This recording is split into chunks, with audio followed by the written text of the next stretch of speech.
Walang katao-tao guys. Yan. So tingnan nyo ito guys, oh, may mga tamer dito. Tsaka may mga nabuksan na dito eh. Yung last day humingi ako dito. Oh, di ba? Yan oh. Kuha ka lang diyan. Kasi nabubulok lang yan eh. Yan yung tamer oh. Yan. Oh, wag mo nang ubusin. Yan oh. Oh, kuha ka lang diyan. Oh, yan. Kasi nabubulok lang yan dyan guys. Pinamimigay lang nila yan. Basta ayusin mo lang, kainin mo, wag mong tapon kung saan saan. Yan oh.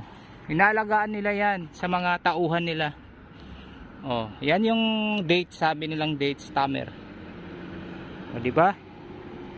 O mayroon kang apat na kasalanan.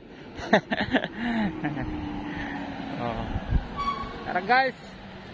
Let's go.